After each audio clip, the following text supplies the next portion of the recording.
എൻ്റെ സഹോദരി സഹോദരങ്ങളെ, ഉപവാസത്തിൻ്റെ ശക്തി ഈ ശുശ്രൂഷയിലേക്ക് കർത്താവ് നമ്മളെ വിളിച്ചിരിക്കുന്നു.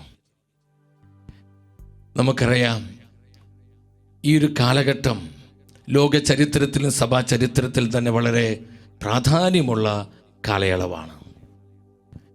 ഈ കാലഘട്ടത്തിലെ ദൈവജനത്തെ നോക്കി പരിശുദ്ധാത്മ പറയുകയാണ്. പൗലോസ്ലീഹ എഫെസോസ് സഭയ്ക്ക് എഴുതിയ ലേഖനം 6-ാം അധ്യായം 10-ാമത്തെ തിരുവചനം, അവസാനമായി കർത്താവിലും അവിടുത്തെ ശക്തിയുടെ പ്രാഭവത്തിലും കരുത്തുള്ളവരാകുവിൻ. ഇത് നമുക്കുള്ള പരിശുദ്ധാത്മാവിൻ്റെ പ്രവചന വചനമാണ്. അവസാനമായി കർത്താവിലും അവിടുത്തെ പരിശുദ്ധാത്മാവിലും നിങ്ങൾ കരുത്തുള്ളവരാകുക. ആത്മശക്തിയിൽ ദൈവജനം നിറയപ്പെട്ട് ജീവിക്കേണ്ട ഒരു കാലം. കർത്താവിനെ പിൻപറ്റുവാനും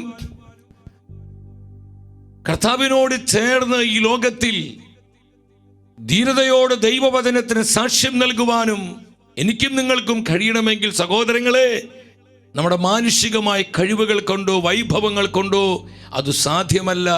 അതിന് പരിശുദ്ധാത്മാവിൻ്റെ പവർ വേണം, ആത്മാവിൻ്റെ ശക്തി ആവശ്യമാണ്. പരിശുദ്ധ വചനം പറയും, നിങ്ങൾ കരുത്തുള്ളവരാകുവിൻ. നമ്മൾ കരുത്തു പ്രാപിക്കേണ്ടത് പരിശുദ്ധാത്മാവിലാണ്. നമ്മൾ കരുത്തു പ്രാപിക്കേണ്ടത് കർത്താവിൻ്റെ നിർമ്മലമായ വചനത്തിലാണ്. നമ്മൾ കരുത്തു പ്രാപിക്കേണ്ടത് കർത്താവിൻ്റെ രക്തശരീരങ്ങളിലാണ്, പരിശുദ്ധ കുർബാനയിലാണ്, ദിവ്യകാരുണ്യത്തിലാണ്. നിങ്ങൾ കരുത്തുള്ളവരാകുവിൻ.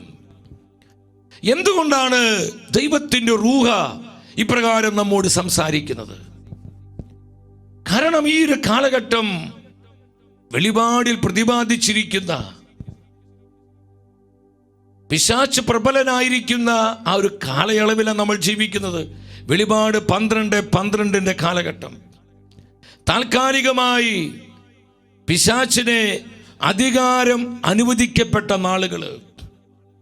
നമ്മളിന്ന് ലോകത്തിലേക്കും സഭയിലേക്കും നോക്കുമ്പോൾ തിന്മകൾ അതിൻ്റെ ഉച്ചകോടിയിൽ എത്തിയിരിക്കുന്നതായി നമുക്ക് കാണാൻ പറ്റും.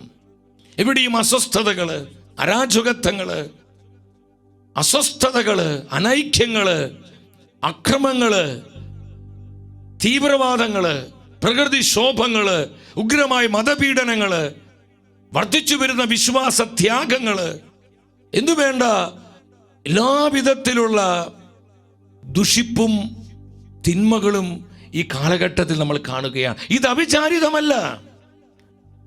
സാത്താൻ പ്രബലനായിരിക്കുന്നൊരു സമയം. വെളിപാട് 12:12 കാലഘട്ടം.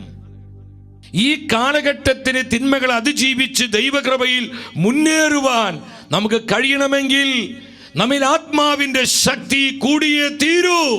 Power of the Holy Spirit, anointing of the Holy Spirit. വിശ്വസിച്ച് ഹല്ലേലൂയ പറഞ്ഞേ. സ്തുതിക്കുന്നു പരിശുദ്ധാത്മാവേ. ഈ അഭിഷേകം കുടുംബങ്ങളിലേക്ക് പകരണമേ. ഈ ആത്മശക്തി സഭ മുഴുവനിലേക്ക് വ്യാപരിക്കട്ടെ. സ്തുതിക്കുന്നു പരിശുദ്ധാത്മാവേ. ഞങ്ങളെ തീയുള്ളവരാക്കണമേ, തീയുള്ളവരാക്കണമേ, തീ പിടിപ്പിക്കണമേ.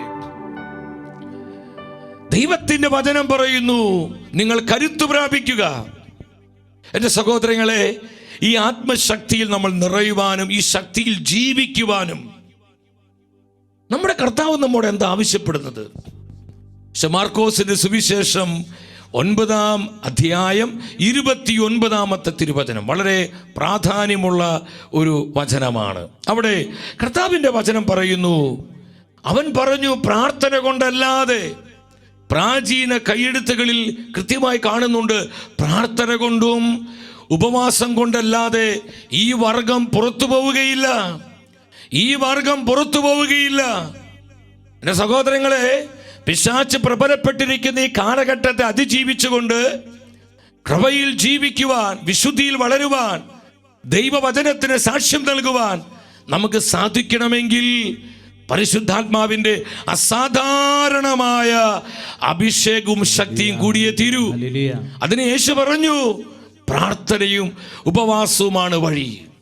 പ്രയർ ആൻഡ് ഫാസ്റ്റിംഗ്, പ്രാർത്ഥനയും ഉപവാസവും. ഇന്ന് കർത്താവിൻ്റെ സഭ ഈ ചൈതന്യത്തിലേക്ക് തിരിച്ചു വരേണ്ട സമയമായി. ആദിമ സഭയുടെ കരുത്ത്, ആദിമ സഭയുടെ അടിസ്ഥാനം, സഭ വളർന്നത് പ്രാർത്ഥനയുടെയും ഉപവാസത്തിൻ്റെയും ശക്തിയിലായിരുന്നു. അതിവേഗം സഭ വളർന്നു പന്തലിച്ചു. ദിനംതോറും രക്ഷ പ്രാപിക്കുന്നവരെ കർത്താവ് സഭയോട് ചേർത്തുകൊണ്ടിരുന്നു. എത്ര മനോഹരമായ പരിശുദ്ധാത്മാവിൻ്റെ പ്രവർത്തനമാണ് നമ്മൾ നമ്മൾ അപ്പോസ്തല പ്രവർത്തനങ്ങളിൽ എക്സ് ഓഫ് ദ അപ്പോസ്റ്റൽസിൽ നമുക്ക് കാണാനായിട്ട് കഴിയുന്നത്. അതിസ്വാഭാവികമായ ആത്മാവിൻ്റെ പ്രവർത്തനങ്ങൾ കൊണ്ട് നിറഞ്ഞിരിക്കുകയാണ് സ്ലീഹന്മാരുടെ നടപടി പുസ്തകം. അപ്പോൾ പ്രാർത്ഥനയും ഉപവാസവും ആത്മശക്തി പ്രാപിക്കുവാനും ഈ ശക്തിയിൽ ജീവിക്കുവാനുള്ള വഴിയായി കർത്താവ് പറഞ്ഞു തരികയാണ്. നമ്മളൊരു കാര്യം മനസ്സിലാക്കണം. ഉപവാസം എന്നുള്ളത് ഒരു പഴഞ്ചൻ ആശയമാണോ? ഫാസ്റ്റിംഗ് ഒരു പഴഞ്ചൻ ആശയമാണോ? ഇന്ന് അനേകർ ചിന്തിക്കുന്നത് അത് പഴയ നിയമത്തിലെ ഒരു പ്രമാണമാണ്. പുതിയ നിയമ വിശ്വാസികൾക്ക് ഉപവസിക്കേണ്ട ആവശ്യമില്ല. നമുക്ക് വേണ്ടി നമ്മുടെ കർത്താവ് ഉപവസിച്ചു. നമ്മൾ കൃപയുടെ യുഗത്തിലാണ്, നമ്മൾ കൃപയിലാണ് ജീവിക്കുന്നത്. ഇനി ഉപവാസത്തിൻ്റെ ആവശ്യമില്ല. ഇല്ല സഹോദരങ്ങളെ, അതൊരു ദുരുപദേശമാണ്. അതൊരിക്കലും കർത്താവ് നൽകുന്ന സത്യപ്രബോധനമല്ല. ഉപവാസം ഒരു പഴഞ്ചൻ ആശയമല്ല. അത് വെറും പഴയ നിയമത്തിൻ്റെ ഒരു പ്രമാണം മാത്രമല്ല. അത് കാലഹരണപ്പെട്ടു പോയ ഒരു സന്ദേശമല്ല. പഴയ നിയമത്തിലും പുതിയ നിയമത്തിലും ഒരുപോലെ നമ്മൾ കാണുന്നുണ്ട് ഉപവാസത്തിൻ്റെ ശക്തിയെക്കുറിച്ച്. Power of fasting. എന്താണ് ഉപവാസത്തിൻ്റെ ശക്തി? ദൈവത്താൽ ഉപയോഗിക്കപ്പെട്ടവരെല്ലാം, കർത്താവിൻ്റെ പ്രവാചകരെ, അവരെല്ലാം ഉപവാസത്തിൽ ജീവിച്ചവരായിരുന്നു. മോശ പ്രവാചകൻ അസാധാരണമായ വിധത്തിൽ ദൈവത്തിൻ്റെ പ്രവർത്തികൾ ദൈവജനത്തിൻ്റെ മധ്യ വെളിപ്പെടുത്തിയ പരിശുദ്ധാത്മാവിൻ്റെ പ്രവാചകനായിരുന്നു മോസസ്. ഇസ്രായേൽ കണ്ടതിൽ വെച്ച് ഏറ്റവും ശക്തനായ പ്രവാചകൻ. തൻ്റെ ശുശ്രൂഷ ജീവിതത്തിൽ പല പ്രാവശ്യവും 40 ദിനരാത്രങ്ങൾ കർത്താവിൻ്റെ സന്നിധിയിൽ പ്രാർത്ഥനയിൽ ഉപവാസത്തിലുമായി മോശ ചെലവഴിക്കുകയാണ്. എന്തിനു വേണ്ടി? ദൈവജനത്തിനാവശ്യമായ പ്രവചന ദൂതുകൾ, ജനത്തിനാവശ്യമായ ദൈവിക ആലോചനകൾ സ്വീകരിക്കുവാനായി, ദൈവജനത്തിൻ്റെ മധ്യ ശുശ്രൂഷയ്ക്ക് ആവശ്യമായ ആത്മശക്തി സ്വന്തമാക്കുവാനായി താൻ പല പ്രാവശ്യവും 40 ദിനരാത്രങ്ങൾ കർത്താവിൻ്റെ സന്നിധിയിൽ ഉപവാസത്തോടെ ചെലവഴിച്ചു. പുറപ്പാട് പുസ്തകം 24 വരിക. അവിടെ ദൈവത്തിൻ്റെ വചനം പറയുന്നു. 17ഉം 18ഉം തിരുവചനങ്ങൾ നിങ്ങൾ ഒരുമിച്ച് ആ വചനം വായിച്ച്. മലമുകളിൽ കർത്താവിൻ്റെ മഹത്വം ദഹിപ്പിക്കുന്ന അഗ്നിക്ക് തുല്യം ഇസ്രായേലിയർക്ക് കാണപ്പെട്ടു. മോശ മേഘത്തിൻ്റെ ഉള്ളിൽ കടന്ന്, അത് ഷെക്കേന ഗ്ലോറിയാണ്. ഇത് വെറും കാർമേഘമല്ല, ഗ്ലോറിയസ് പ്രസൻസ്. ദൈവത്തിൻ്റെ മഹത്വമേറിയ സാന്നിധ്യമാണ് ഷെക്കേന. ഷെക്കേന എന്നുള്ള വാക്കിന് അർത്ഥം എന്താ? മഹത്വമേറിയ സാന്നിധ്യം, ഗ്ലോറിയസ് പ്രസൻസ്. ആ കർത്താവിൻ്റെ ഷെക്കേന ഗ്ലോറിയിലേക്ക് മോശ കടക്കുകയാണ്. അവിടെ 40 ദിനരാത്രങ്ങൾ രാവും പകലും അവൻ മലമുകളിലായിരുന്നു. കർത്താവിൻ്റെ സന്നിധിയിൽ ദൈവത്തിൻ്റെ തിരുമുൻപിൽ പ്രാർത്ഥിച്ചു ഉപവസിച്ചും ദൈവജനത്തിന് വേണ്ടി മധ്യസ്ഥം വഹിച്ച് ദൈവാലോചനകൾക്ക് വേണ്ടി ദൈവത്തിൻ്റെ സന്ദേശങ്ങൾ സ്വീകരിക്കുവാൻ, ദൈവശക്തിയിൽ താൻ പുതുക്കപ്പെടുവാൻ മോശ പ്രവാചകൻ 40 ഡേയ്സ് ഉപവാസത്തിൽ ചെലവഴിച്ചു. മറ്റൊരു ശക്തനായ പ്രവാചകനായിരുന്നു സാമുവേല്. ദൈവജനത്തിന് വേണ്ടി വീറോടെ ന്യായപാലനം നടത്തിയ പരിശുദ്ധാത്മാവിൻ്റെ പ്രൊഫറ്റ്. സാമുവേലിന്റെ 1-ാം പുസ്തകം 7-ാം അധ്യായം 6-ാം വചനത്തിൽ സാമുവേലും ഇസ്രായേൽ ജനം മുഴുവനും ഉപവസിക്കുകയാണ്. അവർ മിസ്പായിൽ ഒരുമിച്ച് കൂടി വെള്ളം കോരി കർത്താവിൻ്റെ സന്നിധിയിൽ പകർന്നു. എന്താണ് വചനം പറയുന്നത്?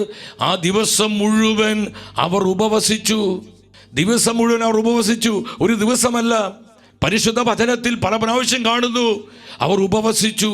കർത്താവിൻ്റെ സന്നിധിയിൽ പ്രവാചകനായ സാമുവേലും ദൈവജനം മുഴുവനും ഉപവസിച്ച് പ്രാർത്ഥിച്ചു. കർത്താവ് അത്ഭുതങ്ങൾ പ്രവർത്തിച്ചു. ശത്രുകരങ്ങളിൽ നിന്ന് തന്റെ ജനത്തെ വിമോചിപ്പിച്ചു. അവർക്ക് വിജയം നൽകി, അവരെ സംരക്ഷിച്ചു. സഹോദരങ്ങളെ, ഉപവാസത്തിന്റെ ശക്തി മറന്നു പോകരുത്. അത് പഴഞ്ചനൊരാശയമല്ല. പഴയ നിയമത്തിൽ പാലിക്കപ്പെടേണ്ട ഒരു പ്രമാണമായി ഞാനും നിങ്ങൾ ഉപവാസത്തെ തള്ളിക്കളയരുതേ. അത് പുതിയ നിയമത്തിന്റെ പ്രമാണമാണ്. കർത്താവ് തന്റെ സഭയെ പഠിപ്പിച്ചു. അപ്പോസ്തലന്മാർ ഉപവസിച്ചു, സ്ഥാപക പിതാക്കന്മാർ ഉപവസിച്ചു, കർത്താവിന്റെ വിശുദ്ധാത്മാക്കൾ ഉപവസിച്ചു, കർത്താവിന്റെ കന്യകമാർ ഉപവസിച്ചു, സഭാപിതാക്കന്മാർ ഉപവസിച്ചു. സഹോദരങ്ങളെ, ഉപവാസം അത് പരിശുദ്ധാത്മാവിന്റെ പ്രവൃത്തിയാണ്. ദൈവജനം ആത്മാവിൽ നിറയുവാൻ, ആത്മശക്തിയിൽ ജീവിക്കുവാൻ സ്വർഗം തന്നിരിക്കുന്ന ആത്മീയ ആയുധമാണ് ഫാസ്റ്റിംഗ്. പഴയ നിയമത്തിലെ ശക്തനായൊരു പ്രവാചകനായിരുന്നു ഏലിയ. അവൻ അഗ്നി പോലെ ജ്വലിച്ച് അവന്റെ വാക്കുകൾ പന്തം പോലെ കത്തി. ഇത്രയും പരിശുദ്ധാത്മാവിന്റെ അഭിഷേകമുള്ള ഏലിയ, ദൈവത്തിന്റെ ആത്മാ പറയുന്നുണ്ട്, തൻ്റെ ശുശ്രൂഷയ്ക്ക് വേണ്ട ശക്തിയും കൃപയും അവൻ എപ്രകാരമാണ് പ്രാപിച്ചത്. രാജാക്കന്മാരുടെ 1-ാം പുസ്തകം 19-ാം അധ്യായം അവിടെ 8-ാമത്തെ തിരുവചനം. അവൻ എഴുന്നേറ്റ് ഭക്ഷണപാനീയങ്ങൾ കഴിച്ചു. അതിൻ്റെ ശക്തി കൊണ്ട് 40 രാവും പകലും നടന്ന് കർത്താവിൻ്റെ മലയായ ഹോറോബിലെത്തി. 40 ദിനരാത്രങ്ങൾ ഉപവസി കർത്താവിനോട് കൂടെ നടക്കുകയാണ്. കർത്താവിൻ്റെ പ്രസൻസിലായിരിക്കുകയാണ്.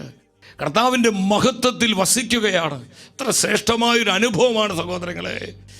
എത്ര മഹത്തരമായൊരു എക്സ്പീരിയൻസ് ആണിത്. പ്രവാചകന ഏലിയായുടെ മേൽ അസാധാരണമായൊരു പവർ ഇറങ്ങി, ശക്തി ഇറങ്ങി. 40 ഡേയ്സ് പ്രാർത്ഥനയോടെ കർത്താവിനോടുകൂടെ ചെലവഴിച്ചു.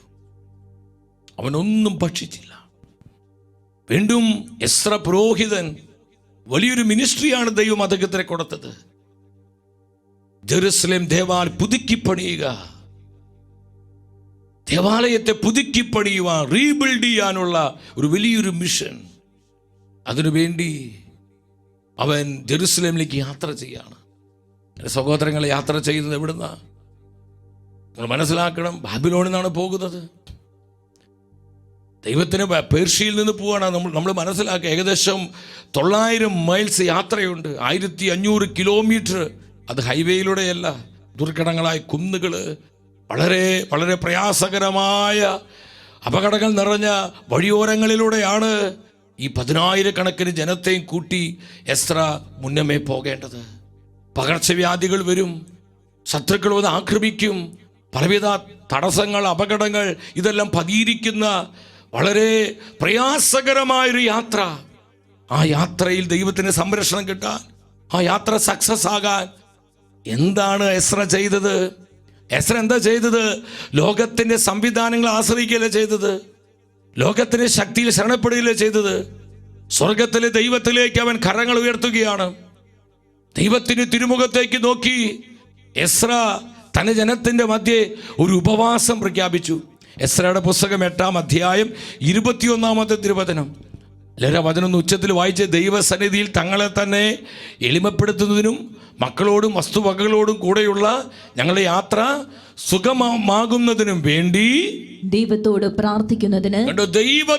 പ്രാർത്ഥിക്കുന്നതിന് അഹാവ നദി തീരത്ത് വെച്ച് ഞാനൊരു ഉപവാസം പ്രഖ്യാപിച്ചു. ശത്രുകരങ്ങളിൽ സംരക്ഷണം കിട്ടാൻ, അപകടങ്ങളിൽ നിന്ന്, രോഗപീഠകളിൽ നിന്ന്, പകർച്ചവ്യാധികളിൽ നിന്നൊക്കെ അത്ഭുതകരമായ സംരക്ഷണം ലഭിക്കാൻ വേണ്ടി എസ്ര ഉപവാസം പ്രഖ്യാപിക്കുകയാണ്. 23-ാം വചനം പഠിപ്പിക്കുന്നു, 8:23, അതിനാൽ ഞങ്ങൾ ഉപവസിച്ചു ദൈവത്തോട് യാചിക്കുകയും അവിടുന്ന് ഞങ്ങളുടെ പ്രാർത്ഥന കേൾക്കുകയും ചെയ്തു. കരപടിച്ച് കർത്താവ് നന്ദി പറഞ്ഞ് സ്തുതിച്ചേ. അത്ഭുതകരമായി ആ ദുർഘടമായ യാത്രകളിൽ അവർക്ക് സംരക്ഷണം കിട്ടി. 1500 കിലോമീറ്റർ, 1500 പോരാ, ഏകദേശം 1600 1700 കിലോമീറ്റർ വരും. 900 മൈൽസാണ്. നിങ്ങൾ മനസ്സിലാക്കണം, ആ ദുർഘട യാത്രയിൽ ദൈവം കൂടെ നടന്ന് തൻ്റെ ജനത്തെ സംരക്ഷിച്ചു, പരിപാലിച്ചു. എൻ്റെ സഹോദരങ്ങൾ, എന്തുകൊണ്ട് ഈ ദൈവപ്രവൃത്തി വെളിപ്പെട്ടത്? ജനം ഉപവസിച്ച് പ്രാർത്ഥിച്ചു. ദാനിയേൽ പ്രവാചകൻ, നമുക്ക് ഒത്തിരി പേരെ കാണാം, പക്ഷേ നമുക്ക് എല്ലാവരിലൂടെ പോകാൻ സമയമില്ല. ദാനിയേൽ പ്രവാചകൻ നമുക്കറിയാം ഡാനിയേൽ ഫാസ്റ്റ് വളരെ പ്രധാനപ്പെട്ടൊരു ഉപവാസമാണ്. 21 ദിവസത്തെ ദാനിയേൽ ഉപവാസം. നമ്മൾ അനേകർ പലപ്പോഴും എടുത്തിട്ടുള്ള ഉപവാസമാണത്. ദാനിയേൽ പ്രവചനം 10-ാം അധ്യായം 2-3 വചനങ്ങളിൽ തൻ്റെ ജനത്തിൻ്റെ പാപമോചനത്തിന് വേണ്ടി തൻ്റെ ജനത്തിൽ വന്നുപോയ എല്ലാ തെറ്റുകുറ്റങ്ങളെ ഓർത്ത് കർത്താവിൻ്റെ മുമ്പിൽ അനുതപിച്ച് കർത്താവിനേറ്റ നിന്ന അപമാനങ്ങളെ പ്രതി മാപ്പ് ചോദിച്ച് 21 ദിവസങ്ങള് ദാനിയേൽ പ്രാർത്ഥിക്കുകയാണ്. എൻ്റെ സഹോദരൻ, നമ്മൾ ശ്രദ്ധിക്കണം. ദാനിയേൽ ഉപവസിച്ച് പ്രാർത്ഥിക്കുകയാണ്. ആ 10:2 വായിച്ച്, ദാനിയേൽ എന്ന ഞാൻ 3 ആഴ്ചക്കാലത്തേക്ക് വിലാപം ആചരിക്കുകയായിരുന്നു.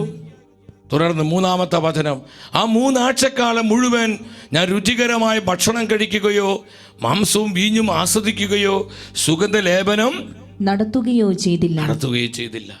3 ആഴ്ചക്കാലം 21 ദിവസക്കാലം തൻ്റെ ജനത്തിൻ്റെ വിടുതലിനും വീണ്ടെടുപ്പിനും വേണ്ടി പ്രവാചകനായ ദാനിയേൽ ഉപവസിച്ച് പ്രാർത്ഥിച്ചു. എൻ്റെ സഹോദരങ്ങൾ, ഇതുപോലെ സഭയ്ക്ക് വേണ്ടി പ്രാർത്ഥിക്കാൻ, കുടുംബങ്ങൾക്ക് വേണ്ടി ഉപവസിക്കാൻ, തലമുറകൾക്ക് വേണ്ടി ഉപവസിക്കാൻ, ദേശങ്ങളുടെ ഉണർവിന് വേണ്ടി, ലോക സുവിശേഷ വൽക്കരണത്തിന് വേണ്ടി, നശിക്കുന്ന ആത്മാക്കളുടെ വീണ്ടെടുപ്പിന് വേണ്ടി, സഭയിൽ ഉണർവിൻ്റെ തീ കത്തി പടരുവാൻ വേണ്ടി, സഭ മുഴുവനും ആത്മാവിൻ്റെ കാറ്റിനാൽ നിറയപ്പെടുവാൻ വേണ്ടി നമുക്ക് എത്ര പേർക്ക് തീക്ഷണതയോട് ഉപവസിക്കാൻ പറ്റും? കർത്താവ് നമ്മോട് ആവശ്യപ്പെടുകയാണ്. ഇത് ഉപവസിക്കുവാനുള്ള സമയമാണ്. ദൈവജനം പ്രാർത്ഥനയിലേക്ക്, ഉപവാസത്തിലേക്ക് മടങ്ങി വരേണ്ട സമയം. നമ്മുടെ കർത്താവിൻ്റെ ജീവിതത്തിലേക്ക് നോക്കൂ. ലൂക്കായുടെ സുവിശേഷം 4-ാം അധ്യായം 2-ാമത്തെ വചനം, 4:2. അവൻ പിശാചിനാൽ പരീക്ഷിക്കപ്പെട്ട് 40 ദിവസം അവിടെ കഴിഞ്ഞുകൂടി. ആ ദിവസങ്ങളിൽ അവൻ ഒന്നും ഭക്ഷിച്ചില്ല. 40 ദിനരാത്രങ്ങൾ കർത്താവ് ഒന്നും ഭക്ഷിച്ചില്ല. തൻ്റെ പിതാവിൻ്റെ സന്നിധിയിൽ ഉപവാസത്തോടെ തപസ് ചെയ്ത് ഈശോ പ്രാർത്ഥിക്കുകയാണ്. തൻ്റെ പബ്ലിക് മിനിസ്ട്രിക്ക് വേണ്ടി, തൻ്റെ പൊതു ശുശ്രൂഷ ആരംഭിക്കുന്നതിനേക്കാൾ മുൻപ് ആത്മാവിൻ്റെ ശക്തിയിൽ നിറയപ്പെടുവാൻ, ആത്മശക്തിയോടെ ദൈവരാജ്യത്തിൻ്റെ ശുശ്രൂഷകൾ ചെയ്യുവാൻ, പരിശുദ്ധാത്മാവിൻ്റെ അഭിഷേകത്തോടെ പിതാവിൻ്റെ രാജ്യത്തിൻ്റെ സുവിശേഷം പ്രഘോഷിക്കുവാൻ, രോഗികളെ സുഖപ്പെടുത്തുവാൻ, പാപികളെ മാനസാന്തരപ്പെടുത്തുവാൻ 40 ദിനരാത്രങ്ങൾ കർത്താവ് കഠിന തപസ്സോട് ഉപവസിച്ച് പ്രാർത്ഥിച്ചു. ഇനി പൗലോസിയുടെ ജീവിതത്തിലോട്ട് വന്നേ. സഭയിലെ വലിയ മിഷണറിയാണ് സെന്റ് പോൾ. നമ്മുടെ പൗലോസ്ലീഹ അപ്പോസ്തല പ്രവർത്തനം 9:9 വരിക. പരിശുദ്ധ വചനം പറയുന്നു, 3 ദിവസത്തേക്ക് അവന് കാഴ്ചയില്ലായിരുന്നു. അവനൊന്നും ഭക്ഷിക്കുകയോ പാനം ചെയ്യുകയോ ചെയ്തില്ല. സഹോദരങ്ങളെ, 3 ദിവസം തീഷ്ണതയോടെ ദൈവസന്നിധിയിൽ അനുതാപ ഹൃദയത്തോടെ കണ്ണീരോടെ സാവൂള് കരഞ്ഞു നിലവിളിച്ച്, കർത്താവേ കരുണ ചൊരിയണമേ, എന്നോട് കരുണ കാണിക്കണമേ. ആ പ്രാർത്ഥനയ്ക്ക് ഉത്തരമായി പരിശുദ്ധാത്മാവിൻ്റെ പുത്തൻ അഭിഷേകം സാവൂൾ എന്ന ചെറുപ്പക്കാരനിലേക്ക് അനനിയാസ് എന്ന സഭയുടെ മൂപ്പനിലൂടെ കർത്താവ് പകർന്നു കൊടുക്കുകയാണ്. സാവൂൾ അഭിഷിക്തനായി, സാവൂൾ അനോയിന്റഡായി, അവൻ പൗലോസായി മാറി. പരിശുദ്ധ സഭ കണ്ടതിൽ വെച്ച് ഏറ്റവും ശക്തനായ, സമർപ്പണ ബോധമുള്ള മിഷണറിയായി പരിശുദ്ധാത്മാവ് പൗലോസ്ലീഹായെ ഉയർത്തി. സ്തുതിക്കുന്നു. 3 days ഫാസ്റ്റിംഗ് നമ്മൾ മനസ്സിലാക്കണം സഹോദരങ്ങളെ. നമ്മൾ ആദിമ സഭയിലോട്ട് നോക്കുമ്പോൾ അവരെപ്പോഴും ഉപവസിക്കുന്ന ജനമായിരുന്നു. ഉപവാസത്തിന്റെ സഭയായിരുന്നു ആദിമസഭ. അപ്പോസ്തല പ്രവർത്തനങ്ങൾ 14:23 വരിക. പരിശുദ്ധ വചനം പറയുന്നു, അവർ സഭകൾ തോറും ശ്രേഷ്ഠന്മാരെ നിയമിച്ച് പ്രാർത്ഥനയോടും, എല്ലാവരും ഉച്ചത്തിൽ പറഞ്ഞേ, പ്രാർത്ഥനയോടും ഉപവാസത്തോടും കൂടെ അവരെ തങ്ങൾ വിശ്വസിച്ച കർത്താവിന് സമർപ്പിച്ചു. പ്രാർത്ഥനയോടും ഉപവാസത്തോടും കൂടെ സഭ മുഴുവൻ ഉപവസിക്കുകയാണ്. സഭ മുഴുവൻ ഒന്നിച്ച് പ്രാർത്ഥിക്കുകയാണ്. അപ്പോസ്തലന്മാർ പ്രാർത്ഥിക്കുകയാണ്, വിശ്വാസികൾ പ്രാർത്ഥിക്കുകയാണ്, സഭയുടെ ഡീക്കന്മാർ ഉപവസിക്കുകയാണ്, സഭ മുഴുവൻ ഉപവസിച്ച് പ്രാർത്ഥിക്കുകയാണ് ദൈവസന്നിധിയിൽ. മനസ്സിലാകുന്നവർ ഹല്ലേലൂയ പറഞ്ഞേ. കരമുയർത്തി അഭിഷേകം നമ്മുടെ സഭയിൽ ഇറങ്ങുവാൻ വേണ്ടി പ്രാർത്ഥിച്ച്, ഈ ചൈതന്യത്താൽ നമ്മുടെ സഭ നിറയപ്പെടുവാൻ വേണ്ടി പ്രാർത്ഥിച്ച്, കാട്ടുതീ പോലെ അഭിഷേകം സഭ മുഴുവൻ പടരാൻ വേണ്ടി പ്രാർത്ഥിച്ച്, എല്ലാവരും ശ്രദ്ധിച്ച് ഹൃദയം തുറന്ന് വിളിച്ച് നമ്മുടെ കുടുംബങ്ങളിലേക്ക് ഈ അഭിഷേകം ഇറങ്ങട്ടെ. നമ്മുടെ മിനിസ്ട്രികളിലേക്ക്, ധ്യാന കേന്ദ്രങ്ങളിലേക്ക്, നമ്മുടെ കൂട്ടായ്മകളിലേക്ക്, ദേശാന്തരങ്ങളിലേക്ക് ഈ അഭിഷേകത്തിന്റെ പവർ വ്യാപരിക്കട്ടെ. കരമുയർത്തി വിളിക്കുന്നു യേശുവേ. സഭയുണർത്തണമേ, സഭയുണർത്തണമേ, സഭയെ നവീകരിക്കണമേ. പരിശുദ്ധാത്മാവേ, തിരുസഭയ്ക്ക് വേണ്ടി ഉപവസിക്കുക, സഭയ്ക്ക് വേണ്ടി പ്രാർത്ഥിക്കുക. 10,000 അനോയിന്റ് ചെയ്യണമേ. ഈ ശുശ്രൂഷയിലൂടെ 1000 ഉണർത്തണമേ.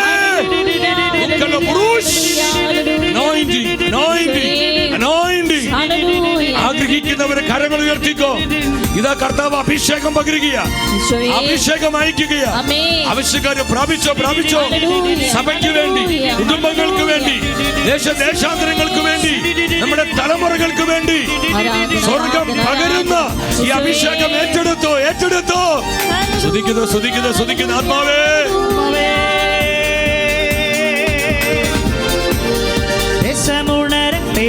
സഭ വളരട്ടെ, ലോകം കാണട്ടെ ദൈവപ്രവൃത്തികൾ. സഭ വളരട്ടെ, ലോകം കാണട്ടെ ദൈവപ്രവൃത്തികൾ. ദൈവജനത്തിന്റെ ഉപവാസത്തിലൂടെ, ദൈവജനത്തിന്റെ പ്രാർത്ഥനകളിലൂടെ പാടികേ. ദേശമുണരട്ടെ, സഭ വളരട്ടെ, ലോകം കാണട്ടെ ദൈവപ്രവൃത്തികൾ. ഞങ്ങൾ വിശ്വസിക്കുന്ന വളരട്ടെ, ലോകം കാണട്ടെ ദൈവപ്രവൃത്തികൾ. ദൈവപ്രവൃത്തികൾ, ദൈവപ്രവൃത്തികൾ, ദൈവപ്രവൃത്തികൾ, ദൈവപ്രവൃത്തികൾ. കരമുയർത്തി ഒറ്റ പിടി പരിശുദ്ധാത്മാവേ.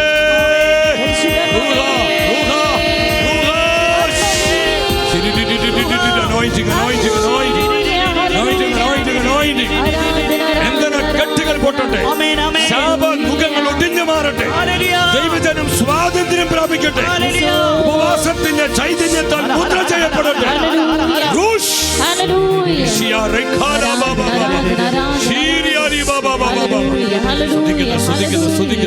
സ്തുതിക്കുന്നു പരിശുദ്ധാത്മാവേ, സ്തുതിക്കുന്നു പരിശുദ്ധാത്മാവേ.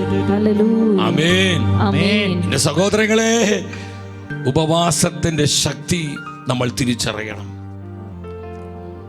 ദൈവജനം ഉപവാസത്തിലേക്ക് മടങ്ങി വരേണ്ട സമയത്തിലാണ് നമ്മൾ ആയിരിക്കുന്നത്. എന്താണ് കർത്താവ് ആഗ്രഹിക്കുന്ന ഉപവാസം? നമ്മൾ ഒരു നേരം ഭക്ഷണം മാറ്റുന്നതോ അല്ലെങ്കിൽ ഒരു ദിവസം ഭക്ഷണം കഴിക്കാതിരിക്കുന്നതോ അതാണ് ഉപവാസം സഹോദരങ്ങളെ. അതൊക്കെ കർത്താവിനെ പ്രതി, സഭയെ പ്രതി, നശിക്കുന്ന ആത്മാക്കളെ പ്രതി, കർത്താവിനോടുള്ള സ്നേഹത്തെ പ്രതി നമ്മൾ എടുക്കുന്ന കൊച്ചു കൊച്ചു സ്നേഹത്തിൻ്റെ ത്യാഗപ്രവർത്തികളാണ്. അത് നല്ലതാണ്. പക്ഷെ നമ്മുടെ ജീവിതം വിശുദ്ധീകരിക്കപ്പെടാതെ, നമ്മുടെ ജീവിതം കർത്താവിനായി പൂർണ്ണമായി സമർപ്പിക്കാതെ, നമ്മുടെ ജീവിതത്തിൽ ദൈവവചനത്തിൻ്റെ ലംഘനങ്ങളും കർത്താവിനെ അവഹേളിക്കുന്ന പാപത്തിൻ്റെ മ്ലേച്ഛതകളും നമ്മുടെ ജീവിതങ്ങളിൽ ഉണ്ടാകും. അതിനോടത്ത് അനുദപിക്കാതെ നമ്മൾ ഉപവസിച്ചത് കൊണ്ട് പരിശുദ്ധാത്മാവ് പ്രവർത്തിക്കാൻ പറ്റില്ല സഹോദരങ്ങളെ. എന്താണ് യഥാർത്ഥ ഉപവാസം? യെശയ്യാ പ്രവചനം 58:6 വചനം പറയുന്നുണ്ട്. 58:6 നമുക്കറിയാവുന്ന വചനമാണ്. ദുഷ്ടതയുടെ കെട്ടുകൾ പൊട്ടിക്കുക, പാപത്തിൻ്റെ കെട്ടുകൾ പൊട്ടിക്കുക എന്ന് പറയും. വിശുദ്ധീകരിക്കപ്പെടുക, നുഖത്തിൻ്റെ കയറുകൾ അഴിക്കുകയും മർദ്ദിതരെ സ്വതന്ത്രരാക്കുകയും എല്ലാ നുഖങ്ങളും ഒടിക്കുകയും ചെയ്യുന്നതല്ലേ ഞാൻ ആഗ്രഹിക്കുന്ന ഉപവാസം എന്ന് പറഞ്ഞാൽ ദൈവജനം വിശുദ്ധീകരണത്തിൻ്റെ ജീവിതം നയിക്കണം. നമ്മൾ വിശുദ്ധീകരണത്തിൻ്റെ ജീവിതം നയിക്കുമ്പോൾ, എൻ്റെ സഹോദരങ്ങളെ, തുറന്ന് നമ്മൾ ഉപവസിക്കുമ്പോൾ, ഉപവാസം എന്ന കർത്താവിനോട് കൂടെ ആയിരിക്കലാണ്. ഞാൻ ഒരു ദിവസം മുഴുവൻ എൻ്റെ മൊബൈലിൽ ഉപവസിച്ചു. ഒരു നേരം ചിലപ്പോൾ എനിക്ക് ഭക്ഷണം മാറ്റി വയ്ക്കാൻ അത്ര പ്രയാസം ഉണ്ടാവണമെന്നില്ല. ഞാൻ വാട്സപ്പ് നോക്കുന്നില്ല, ഞാൻ ഇൻ്റർനെറ്റ് നോക്കുന്നില്ല, ഫേസ്ബുക്ക് നോക്കുന്നില്ല, ഞാനൊരു കോളും അറ്റൻഡ് ചെയ്യുന്നില്ല. എത്ര ബിസിയുള്ള ദിവസമാണെങ്കിൽ എൻ്റെ കർത്താവിനെ പ്രതി സഭയിലൊരു റിവൈവൽ ഉണ്ടാകാൻ, സഭ നവീകരിക്കപ്പെടുവാൻ, പരിശുദ്ധാത്മാവിൻ്റെ അഗ്നി സഭ മുഴുവനിലും കത്തി പടരുവാൻ എൻ്റെ കർത്താവെ ഒരു ദിവസം ഞാനിതാ സ്നേഹത്തോടെ ഒരു ദിവസം ഞാൻ ഉപവസിക്കുകയാണ്. എൻ്റെ മൊബൈലിൽ ഉപവസിക്കുന്നു. അതുപോലെ പത്രമാധ്യമങ്ങൾ മറ്റും ഇതിൽ നിങ്ങൾക്ക് ഉപവസിക്കാം. നമ്മുടെ ചില പാപ സ്വഭാവങ്ങൾ നമ്മൾ അതിൽ ഫാസ്റ്റ് ചെയ്യണം. നമുക്ക് അർഹതപ്പെട്ട സന്തോഷങ്ങൾ അതിൽ നമ്മൾ ഉപവസിക്കണം. നമുക്ക് ഇഷ്ടപ്പെട്ട വിനോദങ്ങളാകാം, അല്ലെങ്കിൽ നമുക്ക് ഇമ്പകരമായ, നമുക്ക് സന്തോഷം തരുന്ന മറ്റു പല വസ്തുക്കളാകാം. അതിൽ നിങ്ങൾ ഫാസ്റ്റ് ചെയ്യണം. ഒരു 6 മാസത്തേക്ക്, ഒരു വർഷത്തേക്ക് എനിക്കത് വേണ്ട. എൻ്റെ സഭയ്ക്ക് വേണ്ടി ഞാൻ അവിടെ ത്യാഗം എടുക്കുകയാണ്. എൻ്റെ സഭ ഉണരണം, എൻ്റെ സഭയിൽ സമാധാനം ഉണ്ടാകണം, എൻ്റെ സഭ പരിശുദ്ധാത്മാവിൻ്റെ തീയായി മാറണം. ഞാൻ 6 മാസം എൻ്റെ കർത്താവെ എനിക്ക് അർഹതപ്പെട്ട ഈ സന്തോഷം വേണ്ടെന്ന് വെക്കുകയാണ്. ഞാൻ അതിൽ ഉപവസിക്കുകയാണ്. ഈ വിനോദങ്ങൾ എനിക്ക് വേണ്ട, എനിക്ക് ഇമ്പകരമായ പലതും വേണ്ട, എനിക്ക് രുചികരമായ പലതും വേണ്ട. എൻ്റെ സഹോദരങ്ങളെ, ഇത് സ്നേഹത്തോടെ നമ്മൾ കർത്താവിനെ പ്രതി നിർവഹിക്കുമ്പോൾ അത് വലിയ കൃപയായി, അഭിഷേകമായി പരിശുദ്ധാത്മ മാറ്റുകയാണ്. കരമടിച്ച കർത്താവിനെ സ്തുതിച്ചേ. Hallelujah, hallelujah, hallelujah. സ്തുതിക്കുന്നു. മനമില്ല മനസ്സോടെ പിറുപിറുത്ത് അസ്വസ്ഥപ്പെട്ട് നമ്മൾ ഒരു നേരം ഭക്ഷണം കഴിക്കാതിരുന്നുണ്ട്. വലിയ പ്രയോജനമുണ്ട്. ഇവിടെ വാച്ച് നോക്കി, അല്ലെങ്കിൽ ആ സമയം കിടന്ന് ഉറങ്ങി, അല്ലെങ്കിൽ ആ സമയം പോകാൻ വേണ്ടി വേറെ എന്തെങ്കിലുമൊക്കെ വിനോദങ്ങളിൽ ഏർപ്പെട്ട് നമ്മൾ ഉപവാസം എന്ന് പറഞ്ഞു കഴിഞ്ഞാൽ അത് കർത്താവിനെ നമ്മൾ അപമാനിക്കുക ചെയ്യുന്നത്, നമ്മൾ കർത്താവിനെ ഇൻസൾട്ട് ചെയ്യാണ് ചെയ്യുന്നത്. അതുകൊണ്ട് പൗലോസ് സഭയെ പഠിപ്പിക്കുന്നത് റോമക്കാർക്ക് എഴുതിയ ലേഖനം 12-ാം അധ്യായം 1-ാമത്തെ വചനം, ആകയാൽ സഹോദരരെ, ദൈവത്തിൻ്റെ കാരുണ്യം അനുസ്മരിപ്പിച്ചുകൊണ്ട് ഞാൻ നിങ്ങളോട് അപേക്ഷിക്കുന്നു, നിങ്ങളുടെ ശരീരങ്ങളെ വിശുദ്ധവും ദൈവത്തിന് പ്രീതികരവുമായ സജീവ ബലിയായി സമർപ്പിക്കുവിൻ. ഇതായിരിക്കണം നിങ്ങളുടെ യഥാർത്ഥമായ ആരാധന. ഒരു വിശുദ്ധീകരണത്തിന്റെ ജീവിതം നമ്മൾ നയിക്കുമ്പോൾ അത് വലിയ ഫാസ്റ്റിംഗ് ആണ്. അത് കർത്താവ് ആഗ്രഹിക്കുന്ന, കർത്താവിൻ്റെ ഹൃദയത്തെ ആനന്ദിപ്പിക്കുന്ന ആരാധനയാണെന്ന് പരിശുദ്ധ വചനം പഠിപ്പിക്കുകയാണ്. അപ്പോൾ സഹോദരങ്ങളെ, കർത്താവ് ആഗ്രഹിക്കുന്ന ഈ ഒരു വിശുദ്ധീകരണത്തിൻ്റെ അനുഭവത്തിൽ നിന്നുകൊണ്ട് വേണം നമ്മൾ ഈ സ്നേഹത്തിൻ്റെ ഈ ത്യാഗപ്രവം. നിങ്ങൾ ഒരു നേരം ഭക്ഷണം മാറ്റിവെച്ചോ, 2 നേരം മാറ്റിവെച്ചോ, ഇഷ്ടപ്പെട്ട ഭക്ഷണപദാർത്ഥങ്ങൾ വർജിച്ചോ. നമ്മുടെ ഡാനിയേൽ അതാ ചെയ്ത്. ഡാനിയേൽ പ്രവാചകൻ, അവന് ഇഷ്ടപ്പെട്ട എല്ലാം അവൻ വർജിക്കുകയാണ്. പകരം നമുക്ക് നമ്മുടെ ആരോഗ്യം നിലനിർത്താനും ജീവൻ നിലനിർത്താനും ആവശ്യമായിട്ടുള്ള അത്യാവശ്യ ആഹാരം നമ്മൾ കഴിക്കുന്നു. അപ്പോൾ നമുക്ക് ഇമ്പകരമായ ചില ഭക്ഷണങ്ങളുണ്ട്. അത് ഓരോരുത്തർക്കും ഓരോ ടേസ്റ്റാണ്. അത് ഓരോരുത്തരും അവരുടെ രീതി മനസ്സിലാക്കി കർത്താവിനെ പ്രതി അത് വേണ്ടെന്ന് വയ്ക്കുക, ഒരു കുറച്ച് നാളത്തേക്ക് വേണ്ടെന്ന് വയ്ക്കുക. എൻ്റെ സഹോദരങ്ങളെ, നമ്മൾ ഈ വിധത്തിൽ നമ്മൾ ഉപവസിക്കുമ്പോൾ നമ്മൾ മനസ്സിലായി ഈ ഉപവാസത്തിൻ്റെ ശക്തിയിലേക്ക് നമ്മൾ വരണം. ഏതൊക്കെ വിധത്തിൽ നമുക്ക് ഏതിലൊക്കെ ഉപവസിക്കാൻ പറ്റും. എൻ്റെ മുൻകോപത്തിൽ ഉപവസിക്കുക, അല്ലെങ്കിൽ ഞാൻ ചിലപ്പോൾ ഞാൻ ഒരു 1/2 മണിക്കൂർ നേരമാണ് പ്രാർത്ഥിക്കുന്നത്. കർത്താവെ, ഇനിയുള്ള കുറേ നാളുകൾ ഞാൻ 1 മണിക്കൂർ പ്രാർത്ഥിക്കും. ഒരു എക്സ്ട്രാ അതൊരു ഫാസ്റ്റിംഗ് ആണ്. ഞാൻ 1 മണിക്കൂർ പ്രാർത്ഥിക്കും. ഞാൻ 15 മിനിറ്റാണ് വേദപുസ്തകം വായിച്ചിരുന്നത്. കർത്താവ്, ഇനി മുതൽ ഞാനത് 1/2 മണിക്കൂർ എല്ലാ ദിവസവും വായിക്കും. നമ്മളത് ഒരു ത്യാഗമായി, ഒരു പരിഹാരമായിട്ട് ചെയ്യാണ്. അത് വേറെ വിധത്തിൽ ഫാസ്റ്റിംഗ് ആണ്. മെജുഗുറിയായിൽ നമ്മുടെ അമ്മമാതാ പഠിപ്പിച്ച ഉപവാസ രീതിയാണത്. അപ്പോൾ ഷുഗർ രോഗികൾക്കും വൃദ്ധർക്കും കുട്ടികൾ ഐസ്ക്രീമിൽ ഉപവസിക്കണം, അല്ലെങ്കിൽ അവർ ചോക്ലേറ്റിൽ ഉപവസിക്കണം. ഒത്തിരി വർഷത്തേക്കല്ല, 1 മാസം മതി. നമ്മുടെ കുഞ്ഞുങ്ങളത് ചെയ്യുമ്പോൾ ഈശോയ്ക്ക് വലിയ സന്തോഷമാണത്. വലിയ അസാധാരണമായ കൃപ ആ മക്കളിലേക്കും അതിലൂടെ സഭയിലേക്കും പരിശുദ്ധാത്മ വർഷിക്കും. വിശുദ്ധ ഹല്ലേലൂയ പറഞ്ഞേ, ശക്തിയോടെ പറഞ്ഞേ ഹല്ലേലൂയ, അഭിഷേകത്തോടെ പറഞ്ഞേ ഹല്ലേലൂയ, ഹല്ലേലൂയ. ഇനി നിങ്ങൾ മനസ്സിലാക്കണം സഹോദരങ്ങളെ, ഇപ്രകാരം നമ്മൾ ഉപവസിക്കുമ്പോൾ സഭയ്ക്ക് വേണ്ടി, നമ്മുടെ കുടുംബങ്ങൾക്ക് വേണ്ടി, തലമുറകൾക്ക് വേണ്ടി, ദേശാന്തരങ്ങൾക്ക് വേണ്ടി, ലോകരാജ്യങ്ങൾക്ക് വേണ്ടി നമ്മൾ തീക്ഷ്ണതയോട് ഉപവസിച്ച് പ്രാർത്ഥിക്കുമ്പോൾ സഹോദരങ്ങളെ, എപ്രകാരമാണ് പരിശുദ്ധാത്മ പ്രവർത്തിക്കുന്നത്? ഉപവാസത്തിൻ്റെ പവർ മനസ്സിലാക്കണം. എന്താണ് ഉപവാസത്തിൻ്റെ ശക്തി?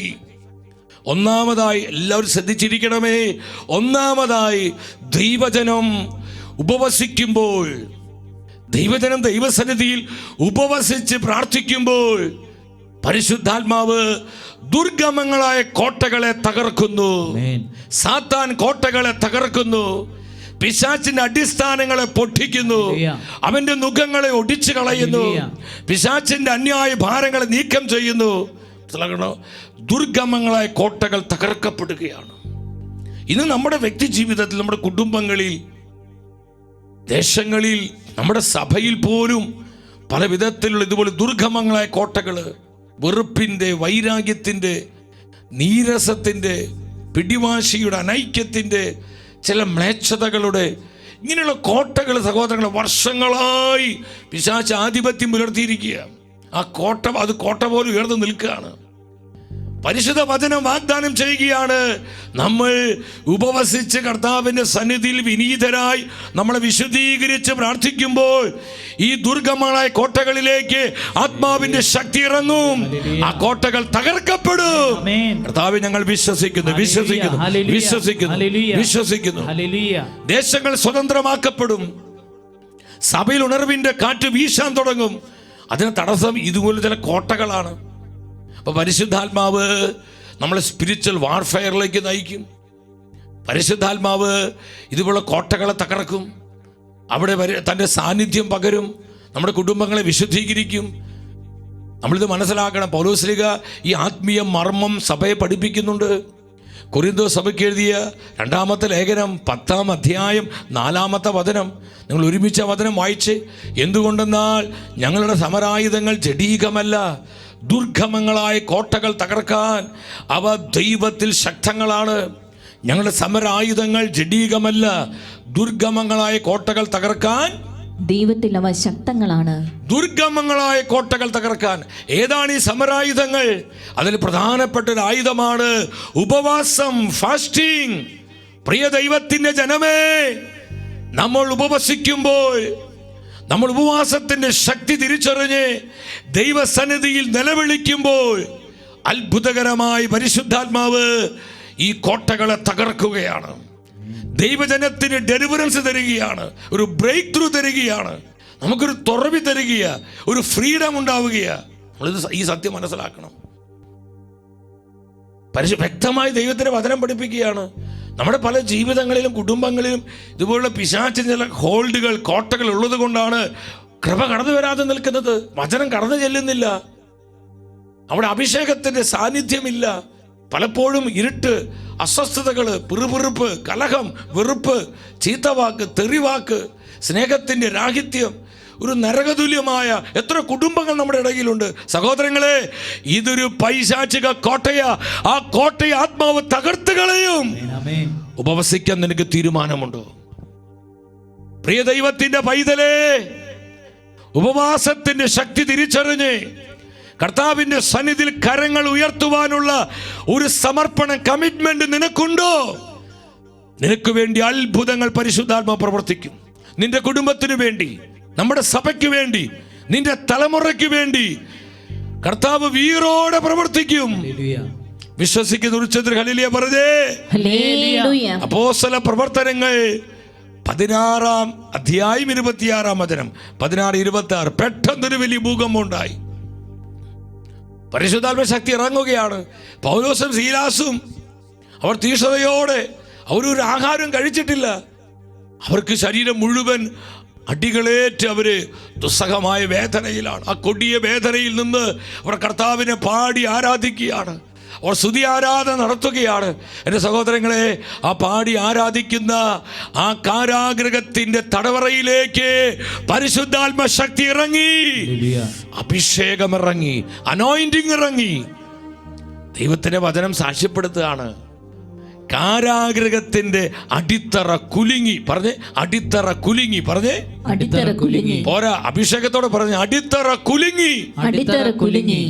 എൻ്റെ സഹോദരങ്ങളെ, വർഷങ്ങളായി നമ്മുടെ വ്യക്തി ജീവിതത്തിൽ, കുടുംബങ്ങളിൽ, തലമുറകളിൽ, ദേശങ്ങളിൽ, രാജ്യങ്ങളിൽ, നമ്മുടെ സഭയിൽ പിശാചിട്ടിരിക്കുന്ന ഇതുപോലെ ചില അടിസ്ഥാനങ്ങളുണ്ട്.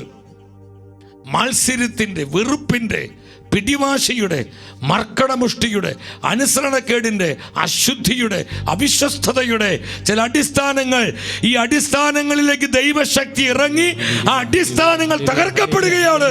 കർത്താവേ സ്തുതിക്കുന്നു, സ്തുതിക്കുന്നു, സ്തുതിക്കുന്നു. കർത്താവേ സ്തുതിക്കുന്നു. 10,000 ഉണർത്തണമേ. ഉപവാസത്തിന്റെ ശക്തിയിലേക്ക് ഞങ്ങളെ മടക്കി കൊണ്ടുവരണമേ.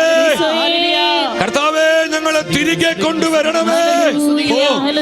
സ്തുതിക്കുന്നു, സ്തുതിക്കുന്നു, സ്തുതിക്കുന്നു, സ്തുതിക്കുന്നു, സ്തുതിക്കുന്നു പരിശുദ്ധാത്മാവേ, സ്തുതിക്കുന്നു പരിശുദ്ധാത്മാവേ, സ്തുതിക്കുന്നു പരിശുദ്ധാത്മാവേ. അതുകൊണ്ട് യേശു പറഞ്ഞത് മാർക്കോസ് 9:29 നമ്മൾ വചനത്തിൽ കണ്ടതാണ്. എങ്കിലും ഒരിക്കൽ കൂടെ വചനം വായിക്കാം. അവൻ പറഞ്ഞു, പ്രാർത്ഥന കൊണ്ടല്ലാതെ മറ്റൊന്നുകൊണ്ടും ഈ വർഗം പുറത്തു പോവുകയില്ല. പ്രാർത്ഥന കൊണ്ടല്ലാതെ, ഉപവാസം കൊണ്ടല്ലാതെ മറ്റൊന്നുകൊണ്ടും. അപ്പൊ ദൈവജനം ഉപവസിക്കാൻ തുടങ്ങുമ്പോൾ കോട്ടകൾ തകരും, അഭിഷേകം ഇറങ്ങും, അനോയിന്റിങ് ഇറങ്ങും, അഭിഷേകം വെളിപ്പെടും, കോട്ടകൾ തകരും. വ്യക്തിജീവിതത്തിലെ, കുടുംബങ്ങളിലെ, തലമുറകളിലെ, സമൂഹങ്ങളിലെ, സഭയിലെ, ദേശങ്ങളിലെ, രാജ്യങ്ങളിലെ കോട്ടകളെ പരിശുദ്ധാത്മാവ് തകർത്ത് കളയും. കർത്താവേ സ്തുതിക്കുന്നു, സ്തുതിക്കുന്നു, സ്തുതിക്കുന്നു കർത്താവേ, സ്തുതിക്കുന്നു കർത്താവേ. ഒരു സെക്കൻഡ് എല്ലാവരും എഴുന്നേറ്റ് നിന്ന് കരങ്ങൾ കോർത്ത് പിടിച്ച് ഈ ഒരു അഭിഷേകം നമ്മളിലേക്ക് വ്യാപരിക്കാൻ വേണ്ടി പ്രാർത്ഥിച്ച്, കർത്താവേ ഞങ്ങളെ അനോയിന്റ് ചെയ്യണമേ, ഉപവാസത്തിന്റെ ശക്തിയിലേക്ക് തിരിച്ചു കൊണ്ടുവരണമേ. കർത്താവേ ഭക്ഷണത്തിൽ മാത്രമല്ല, ഞങ്ങൾക്ക് ഇഷ്ടപ്പെട്ട വിനോദങ്ങളിൽ ഉപവസിക്കാം, ഞങ്ങൾക്ക് ഇഷ്ടപ്പെട്ട സന്തോഷങ്ങളിൽ ഉപവസിക്കാം. കർത്താവേ ഞങ്ങൾക്ക് ഇമ്പകരമായ പലതിൽ ഉപവസിക്കുവാൻ ഞങ്ങളെ അനോയിന്റ് ചെയ്യണമേ, ഞങ്ങളെ പരിശീലിപ്പിക്കണമേ, ഞങ്ങളെ പഠിപ്പിക്കണമേ, പഠിപ്പിക്കണമേ, പഠിപ്പിക്കണമേ. എത്ര ഷുഗർ ഉള്ളവർക്കും നമുക്ക് വേണമെങ്കിൽ 1-2 ദിവസം മൊബൈൽ ഉപവസിക്കാം. ഞാൻ ഇന്റർനെറ്റ് നോക്കുന്നില്ല, വാട്സപ്പ് നോക്കുന്നില്ല, ഫേസ്ബുക്ക് നോക്കുന്നില്ല, എൻ്റെ മൊബൈൽ ഫോൺ ഞാൻ ഉപവസിച്ചിരിക്കുകയാണ്. ഞാൻ പറയട്ടെ, അത് 2 നേരം ആഹാരം മാറ്റിവെക്കുന്നതിനേക്കാൾ വലിയ ശക്തിയെ, പ്രത്യേകിച്ച് ഈ ഒരു കാലഘട്ടത്തിൽ അതൊരു അസാധാരണ ശക്തിയുണ്ട് സഹോദരങ്ങളെ. അപ്പൊ എത്ര രോഗികൾക്കും, എത്ര ബുദ്ധിമുട്ടുള്ളവർക്കും, ശാരീരിക ക്ലേശങ്ങളുള്ളവർക്കും ഉപവസിക്കാൻ പറ്റും, ഉപവസിക്കാൻ പറ്റും. ഭക്ഷണം വർജിക്കുന്നത് മാത്രമല്ല ഉപവാസം. കരങ്ങൾ കോർത്തു പിടിച്ച്, ആ കോർത്തു പിടിച്ച കരങ്ങൾ അല്പം ഉയർത്തിക്ക്, ഉയർത്തിക്ക്. ഇതാ ദൈവശക്തി ഇറങ്ങുകയാണ്, ദൈവശക്തി വ്യാപരിക്കുകയാണ്.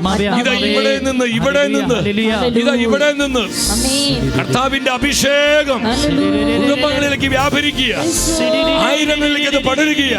പരിശുദ്ധാത്മാവിന്റെ തീ സാന്നിധ്യം 10,000 ചൂട് പിടിപ്പിക്കുക. തിരുസഭയ്ക്ക് വേണ്ടി ഉപവസിക്കാം, സഭയ്ക്ക് വേണ്ടി ഉപവസിക്കാം, തലമുറകൾക്ക് വേണ്ടി ഉപവസിക്കാം, ദേശങ്ങളുടെ ഉണർവിനായി ഉപവസിക്കാം. ഇത് അനേകർ അനോയിന്റ് ചെയ്യുന്നു. കർത്താവേ കൃപ ചെയ്യണമേ. ആഗ്രഹത്തോടെ, സ്നേഹത്തോടെ വിളിച്ച യേശുവേ, ഈശോ, ഈശോ, ഈശോ, ഈശോ, ഈശോ, വിളിച്ച് വിളിച്ച് വിളിച്ച് പ്രാർത്ഥിച്ച് സംഘത്തോടെ വിളിച്ച ഈശോയെ, anointing, anointing, anointing.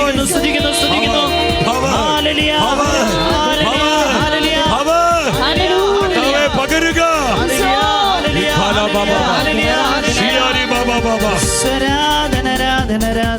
കരങ്ങൾ കോർത്ത് പിടിച്ച് നമ്മൾ ഒന്നിച്ച് പാടി ആരാധിക്കുന്നു.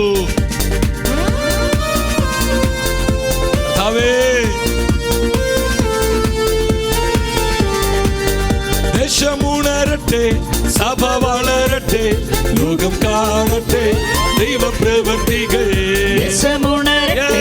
സഭ വളരട്ടെ, ലോകം കാണട്ടെ ദൈവപ്രവൃത്തികൾ. ഉണരട്ടെ, സഭ വളരട്ടെ, ലോകം കാണട്ടെ ദൈവപ്രവൃത്തികൾ. പോയിടാം നമുക്കൊന്ന് ആത്മാക്കളെ നേടിയിടാം, സത്യസുവിശേഷത്തിന്റെ സാക്ഷിയായിടാം. പോയിടാം നമുക്കൊന്നായി ആത്മാക്കളെ നേടിടാം, സത്യസുവിശേഷത്തിന്റെ സാക്ഷിയായിടാം. ദർശനത്തിൻ തലമുറ, മഹത്വത്തിൻ തലമുറ, ഒന്നിച്ചൊന്നായി നിന്നിടാം യേശുവിനായി. ദർശനത്തിൻ തലമുറ, മഹത്വത്തിൻ തലമുറ, ഒന്നിച്ചൊന്നായി ഓർത്ത് പിടിച്ച കരങ്ങൾ ഉയർത്തി. ദേശമുണരട്ടെ, സഭ വളരട്ടെ, ലോകം കാണട്ടെ ദൈവപ്രവൃത്തികൾ. ദേശമുണരട്ടെ, സഭ വളരട്ടെ, ലോകം കാണട്ടെ ദൈവപ്രവൃത്തികൾ. യേശുവേ, ഈശോയേ, ഈശോയേ, ഈശോയേ.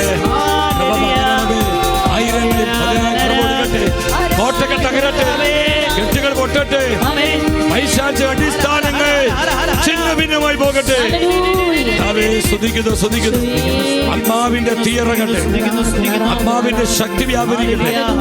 സ്തുതിക്കുന്നു, സ്തുതിക്കുന്നു, സ്തുതിക്കുന്നു.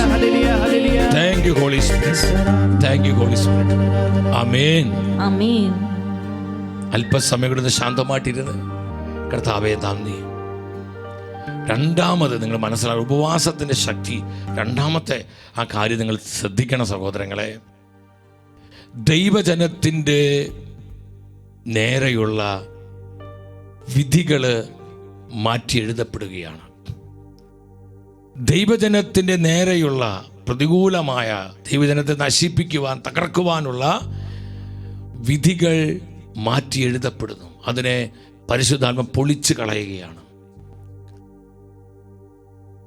നമ്മൾ ഈ ആയുധത്തിൻ്റെ ശക്തി മനസ്സിലാക്കണം. പ്രിയ ദൈവജനമേ, നമ്മളെ നശിപ്പിക്കുവാനോ തകർക്കുവാനോ ഒരു ശക്തിക്കും സാധിക്കില്ല, ഒരു തിന്മയ്ക്കും സാധിക്കില്ല.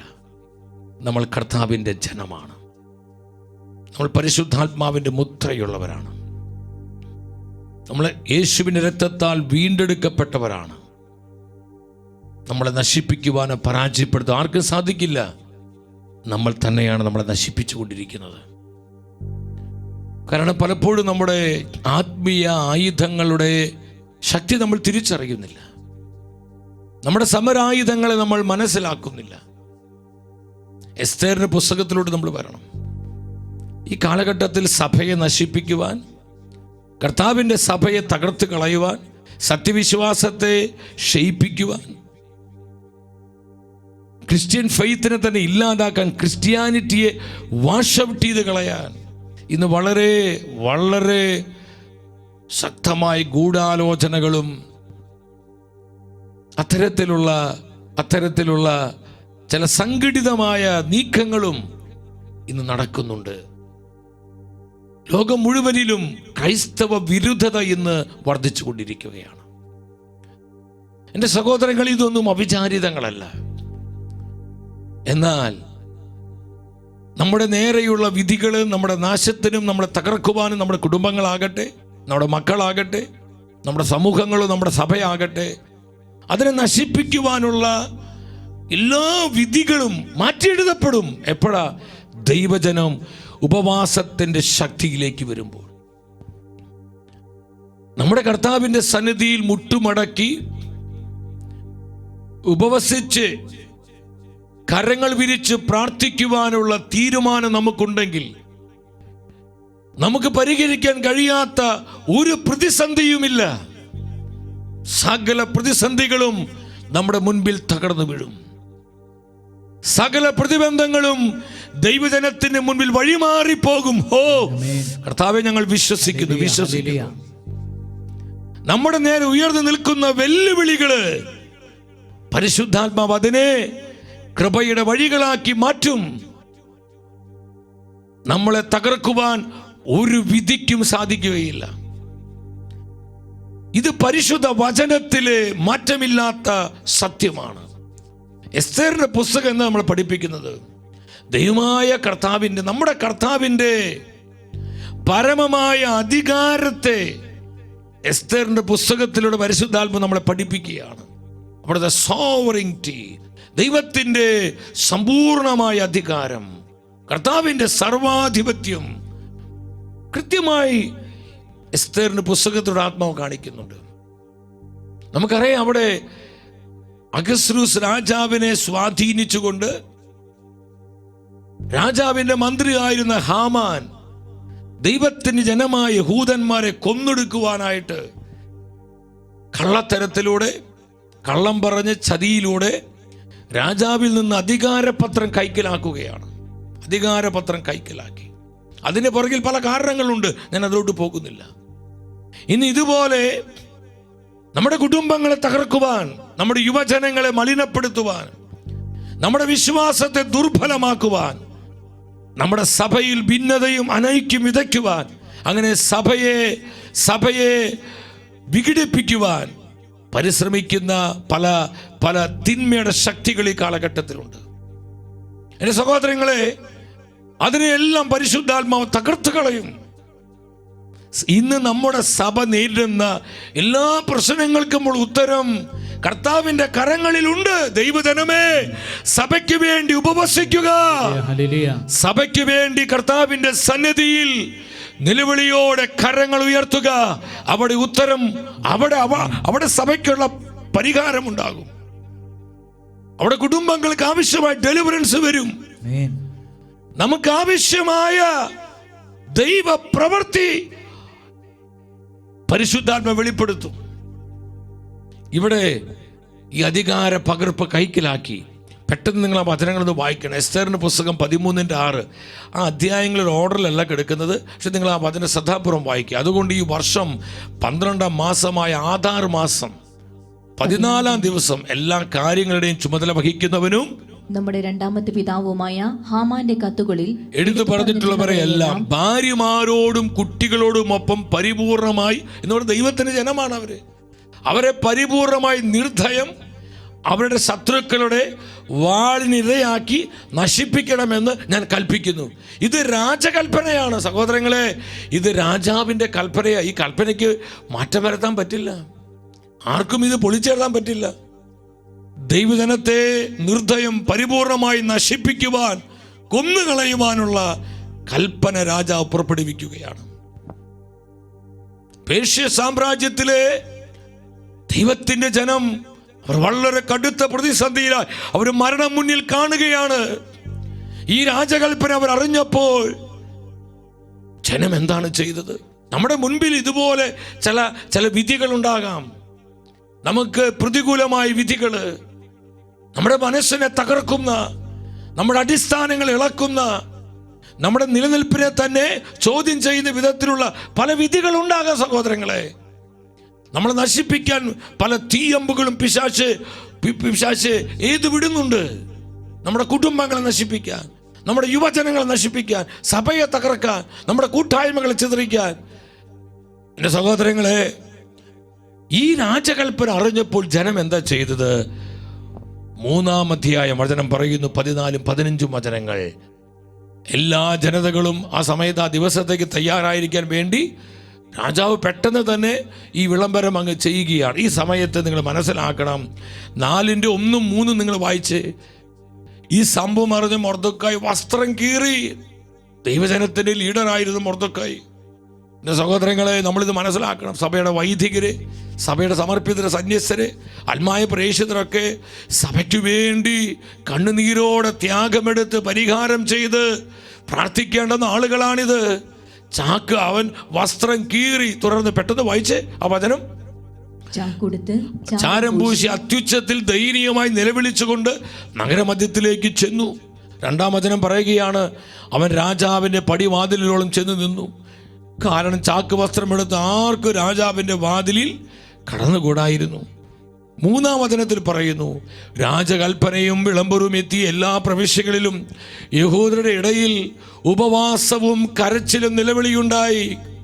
മരണം മുന്നിൽ കാണുകയാണ് ദൈവത്തിന്റെ ജനം. ഈ കൊടിയ പ്രതിസന്ധിയുടെ നടുവിൽ, ഈ കഠിന തകർച്ചയുടെ നടുവിൽ ജനം മുഴുവൻ ഉപവാസത്തോടെ കർത്താവിന്റെ മുൻപിൽ കരങ്ങൾ വിരിച്ചു.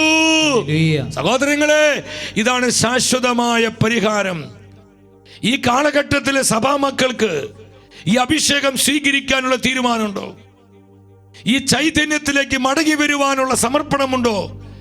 കർത്താവ് അത്ഭുതങ്ങൾ പ്രവർത്തിക്കും.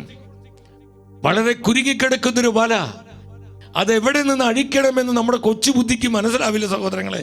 പക്ഷെ അതെങ്ങനെ അഴിക്കണം, എവിടെ നിന്ന് ആരംഭിക്കണമെന്ന് സർവജ്ഞാനിയായ പരിശുദ്ധാത്മാവൻ അറിയാം. വിശ്വസിച്ചൊരു ഹല്ലേലൂയ പറഞ്ഞേ. നമ്മൾ കർത്താവിന്റെ മുൻപിൽ നിലവിളിച്ച് ഉപവാസത്തോടെ കരങ്ങൾ വിരിക്കുമ്പോൾ സഭയ്ക്ക് വേണ്ടി, കുടുംബങ്ങൾക്ക് വേണ്ടി, തലമുറകൾക്ക് വേണ്ടി പരിശുദ്ധാത്മാവ് തന്റെ അത്ഭുത പ്രവർത്തികൾ വെളിപ്പെടുത്തും. ഇത് വെറും ഒരു കഥാപുസ്തകമാണ് സഹോദരങ്ങളെ. ലോക ചരിത്രത്തിൽ തന്റെ ജനത്തിനു വേണ്ടി കർത്താവ് ഇറങ്ങി വന്ന് പ്രവർത്തിച്ച, തന്റെ ജനത്തിനു വേണ്ടി ഇടപെട്ട പരിശുദ്ധാത്മാവിന്റെ ഇടപെടലുകളാണ് എസ്തേറിന്റെ പുസ്തകം നമുക്ക് കാണിച്ചു തരുന്നത്.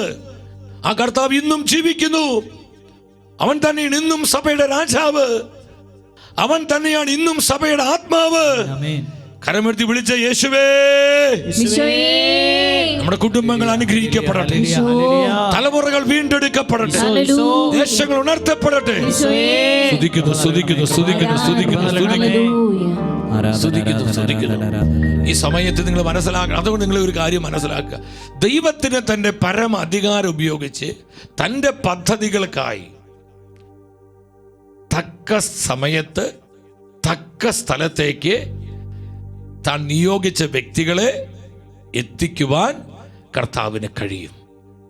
ഈ കാലഘട്ടത്തിൽ എസ്തേറിനെ ആ രാജ്യത്തിന് രാജ്ഞിയാക്കിയിട്ട് ദൈവം ഉയർത്തി. അതെന്തിനു വേണ്ടിയാ? തൻ്റെ ജനത്തെ സംരക്ഷിക്കാൻ, തൻ്റെ ജനത്തിന് സംരക്ഷണം കൊടുക്കുവാൻ, തൻ്റെ ജനം നശിച്ചു പോകാതെ തൻ്റെ ജനത്തിൻ്റെ നേരെയുള്ള ആ വിധികളെ മാറ്റി എഴുതുവാൻ. ഒരു അനാഥ പെൺകുട്ടിയായ അപ്പനും അമ്മയും മരണപ്പെട്ടു പോയ ഒരു പാവപ്പെട്ട പെൺകുട്ടിയെ പേർഷ്യൻ സാമ്രാജ്യത്തിന്റെ മുഴുവൻ രാജ്ഞിയായി കർത്താവ് ഉയർത്തുകയാണ്. നമ്മുടെ ദൈവം സർവശക്തനായ ദൈവമാണ്, സർവാധിപനായ ദൈവം. കർത്താവേ, ഞങ്ങൾ സ്തുതിക്കുന്നു, സ്തുതിക്കുന്നു, സ്തുതിക്കുന്നു, സ്തുതിക്കുന്നു, സ്തുതിക്കുന്നു, സ്തുതിക്കുന്നു.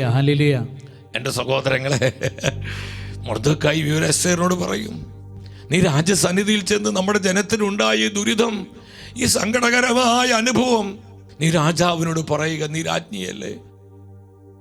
ഈ ഒരു ദൗത്യത്തിന് വേണ്ടിയാണ് എസ്തേറെ മോളെ നിന്നെ കർത്താവ് രാജ്ഞിപദത്തിലേക്ക് ഉയർത്തിയിരിക്കുന്നതെന്ന് ആ പരിശുദ്ധാത്മാവിൻ്റെ ദൂത് മൊർദെഖായി എസ്തേറിനെ അറിയിക്കുകയാണ്.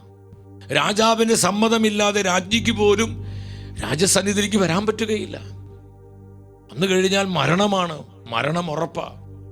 പക്ഷെ തൻ്റെ ജനത്തിൻ്റെ വിമോചനത്തിന് വേണ്ടി, ദൈവജനത്തിൻ്റെ വീണ്ടെടുപ്പിനും സംരക്ഷണത്തിനും വേണ്ടി താൻ മരിക്കണമെങ്കിൽ മരിക്കട്ടെ.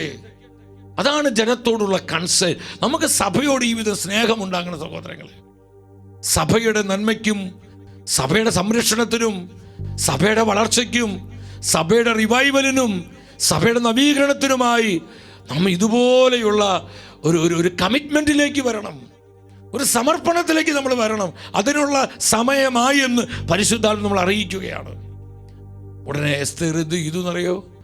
4:16 വായിച്ച് നിങ്ങൾ. 4:16 നീ പോയി കണ്ടോ? എസ്തേർ മൊർദെഖായിയോട് പറയും, മൊർദെഖായി, നീ പോയി സൂസയിലുള്ള സകല യഹൂദരെയും ഒരുമിച്ച് കൂട്ടി എനിക്ക് വേണ്ടി ഉപവസിക്കുക.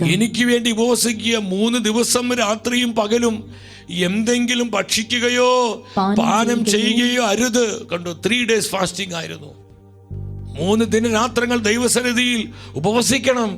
ഞാനും എൻ്റെ തോഴിമാരും നിങ്ങളെപ്പോലെ തന്നെ ഉപവസിക്കും. എൻ്റെ രാജകീയ വസ്ത്രങ്ങളും വിഭവസമൃദ്ധമായ ആഹാരമൊക്കെ മാറ്റിവെച്ച് ഞാൻ എൻ്റെ ജനത്തിന് വേണ്ടി ഞാൻ ഉപവസിക്കും. പിന്നെ നിയമത്തിന് എതിരാണെങ്കിലും ഞാൻ രാജാവിൻ്റെ അടുത്ത് പോകും. ഞാൻ നശിക്കുന്നെങ്കിൽ നശിക്കട്ടെ, ഞാൻ നശിക്കുന്നെങ്കിൽ നശിക്കട്ടെ, ഞാൻ നശിക്കുന്നെങ്കിൽ നശിക്കട്ടെ. എസ്തേർ പറയാണ് തൻ്റെ സഭയോടുള്ള കമ്മിറ്റ്മെന്റ്. സഹോദരങ്ങളെ, ഈ ഒരു കമ്മിറ്റ്മെന്റിലേക്ക് ഇന്ന് ആത്മാവ് നമ്മളെ വിളിക്കുകയാണ്. സഭയുടെ ഉണർവിന് വേണ്ടി കർത്താവിൻ്റെ മുൻപിൽ ഉപവസിച്ച് നിലവിളിച്ച് പ്രാർത്ഥിക്കുവാൻ സമർപ്പണമുള്ള എത്ര പേര് നമ്മുടെ ഇടയിലുണ്ട്? നമ്മൾ ഫെബ്രുവരി 10 മുതൽ മാർച്ച് 2 വരെ സഭയുടെ റിവൈവലിനായിട്ട് 21 ദിവസത്തെ പ്രാർത്ഥന ഉപവാസ ശുശ്രൂഷ നടത്തുകയാണ്. നിങ്ങൾ പേര് രജിസ്റ്റർ ചെയ്യണം. ഞാൻ റെഡിയാ കർത്താവേ, ഞാൻ റെഡിയാ. സഭയ്ക്ക് വേണ്ടി പ്രാർത്ഥിക്കാൻ, സഭയുടെ റിവൈവലിന് വേണ്ടി പ്രാർത്ഥിക്കാൻ, കുടുംബങ്ങളെ വീണ്ടെടുപ്പിന് വേണ്ടി പ്രാർത്ഥിക്കാൻ, സഭയിൽ ആകമാനം പരിശുദ്ധാത്മാവിന്റെ തീ പടരുവാൻ, ഞാൻ അതിനു വേണ്ടി ഉപവസിക്കുവാൻ കർത്താവ് ഞാൻ തയ്യാറാണ്. ഞാൻ അതിന് റെഡിയാണ് കർത്താവേ. ഈ ഒരു സമർപ്പണത്തിലേക്ക് നമ്മൾ വരണം. നിങ്ങൾ പേര് രജിസ്റ്റർ ചെയ്യണം. അത് മറ്റൊന്നിനു വേണ്ടിയല്ല. കാരണം ആയിരങ്ങൾ ഒന്നിച്ചു പ്രാർത്ഥിക്കണം, സമർപ്പണത്തോടെ പ്രാർത്ഥിക്കണം. പരിശുദ്ധാത്മാവ് അത്ഭുതങ്ങൾ സഭയിൽ പ്രവർത്തിക്കും. ദൈവത്തിന്റെ വചനം പറയുന്നു 13:18 എന്താ പറയുന്നത്? എല്ലാ ഇസ്രായേൽക്കാരും അത്യുച്ചത്തിൽ കരഞ്ഞു. അവർ മരണം മുന്നിൽ കാണുകയായിരുന്നു. മരണം മുന്നിൽ കണ്ടുകൊണ്ട് ദൈവജനം തങ്ങളുടെ ദൈവത്തിൻ്റെ മുൻപിൽ അവർ നിലവിളിക്കുകയാണ്. 14:11 വന്ന് എസ്തേർ പുസ്തകം എസ്തർ പ്രാർത്ഥിച്ചു ഉപവാസ പ്രാർത്ഥനയിൽ, കർത്താവെ, അസ്തിത്വമില്ലാത്ത ഒന്നിനെ അങ്ങയുടെ ചെങ്കോൽ അടിയറ വയ്ക്കരുത്. ഞങ്ങളുടെ പതനത്തിൽ ഞങ്ങളെ പരിഹസിക്കാൻ അവരെ അനുവദിക്കരുത്. അവരുടെ പദ്ധതി അവർക്കെതിരെ തിരിക്കണമേ. ഞങ്ങൾക്കെതിരെ ഇങ്ങനെ തുനിഞ്ഞവനെ മറ്റുള്ളവർക്കൊരു പാഠമാക്കണമേ. ഇത്ര ശക്തമായ പ്രാർത്ഥനയാണ്. ഹൃദയം നുറുങ്ങിയവർക്ക് കർത്താവ് സമീപസ്ഥനാണ്. എസ്തർ കണ്ണീരോടെ തന്റെ സഭയ്ക്ക് വേണ്ടി പ്രാർത്ഥിച്ചു. സഭ ദൈവത്തിന്റെ ജനമാണ്. സഭ ദൈവത്തിന്റെ ജനമാണ്. തന്റെ സഭയ്ക്ക് വേണ്ടി, ദൈവജനത്തിന് വേണ്ടി കണ്ണീരോടെ തന്റെ രാജകീയ വസ്ത്രങ്ങളെല്ലാം ഉപേക്ഷിച്ച് ചാക്കുവസ്ത്രമെടുത്ത് തലയിൽ ചാരം വിതറി അവൾ തറയിൽ വീണ് കിടന്ന് നിലവിളിയോടെ പ്രാർത്ഥിക്കുക. കർത്താവേ, കരുണ കാണിക്കണമേ, സഭയോട് കരുണ കാണിക്കണമേ, അങ്ങയുടെ സഭയെ സംരക്ഷിക്കണമേ. സഭയ്ക്കെതിരെ നാശം ആഗ്രഹിക്കുന്നവരുടെ പദ്ധതികൾ അവർക്കെതിരെ തിരിക്കണമേ. കർത്താവ് അതങ്ങ് കേൾക്കുക സഹോദരങ്ങളെ. 14-11 വായിച്ച് അവിടെ എന്താ സംഭവിക്കുന്നത് അത് നമ്മൾ കണ്ടു. ഇനി 8-ാം അധ്യായം 7-8 വചനങ്ങൾ വായിച്ച്, എസ്തേറിന്റെ പുസ്തകം 8-ന്റെ 7-8 വചനങ്ങൾ. അപ്പോൾ അഹസ്വേരോസ് രാജാവ് എസ്തേറിന്റെ ആജ്ഞയോടും അങ്ങനെ രാജസന്നിധിയിൽ ചെന്നു ആ കാര്യങ്ങൾ ഉണർത്തിക്കുകയാണ്. അതൊക്കെ നിങ്ങൾ വായിക്കണം. എസ്തേറിന്റെ പുസ്തകം നിങ്ങൾ നന്നായിട്ട് വായിക്കണം. ഈ സമയങ്ങളിലെ യഹൂദനായ മൊർദെഖായിയോടും പറഞ്ഞു, ഇതാ ഹാമാന്റെ ഭവനം ഞാൻ എസ്തേറിന് വിട്ടുകൊടുത്തിരിക്കുന്നു. യഹൂദരെ വധിക്കാൻ ഉദ്യമിച്ചതുകൊണ്ട് അവർ അവനെ കഴിവിലേറ്റി. കണ്ടു, ദൈവജനത്തിന്റെ നാശത്തിന് വേണ്ടി കളിച്ചവൻ, പഴയ നിയമസഭയെ ദൈവത്തിന്റെ ജനത്തെ ഇല്ലാതാക്കുവാൻ, അവരെ കൊന്നൊടുക്കുവാൻ ചതിയിലൂടെ, കള്ളത്തരത്തിലൂടെ രാജാവിൽ നിന്ന് അധികാരപത്രം വാങ്ങിയവൻ, താൻ കുഴിച്ച കുഴിയിൽ താൻ തന്നെ വീഴുമെന്ന് പരിശുദ്ധ വചനം പറയുന്നുണ്ട്. പാപം ചെയ്തവൻ തനിക്ക് തന്നെ ശത്രുതയാണ് ചെയ്യുന്നതെന്ന് കർത്താവിന്റെ വചനം പഠിപ്പിക്കുന്നുണ്ട്. ഹാമാൻ എന്ത് ദ്രോഹം ചെയ്തു അതിനേക്കാൾ കഠിനമായ വിധത്തിൽ അത് അവനെ ബാധിച്ചു. സഹോദരങ്ങളെ, ഹാമാനെ കെട്ടി തൂക്കി രാജാവ് കൊന്നു കളയുകയാണ്. അവനെ കഴുമരത്തിലേറ്റി കൊന്നു കളഞ്ഞു. ഇനി നമ്മൾ ശ്രദ്ധിക്കണം സഹോദരങ്ങളെ, എന്താ ഉണ്ടായത്? 9-ാം അധ്യായം 1-ാം വചനത്തിലോട്ട് വന്ന് 9-1 വന്ന് 12-ാം മാസമായ ആദാർ 13-ാം ദിവസം, ആ ദിവസമാണ് പേർഷ്യൻ സാമ്രാജ്യത്തിലുള്ള സകല യഹൂദന്മാരെയും ദൈവജനം മുഴുവനെയും കൊന്നൊടുക്കുവാൻ ഹാമാൻ രാജാവിൽ നിന്ന് അധികാരപത്രം വാങ്ങിയത്. അതേ മാസം, അതേ ദിവസം തന്റെ ജനത്തിന് വേണ്ടി എന്താണ് പരിശുദ്ധാത്മാവ് ചെയ്തത്? ആത്മാവ് എന്താ ചെയ്ത്?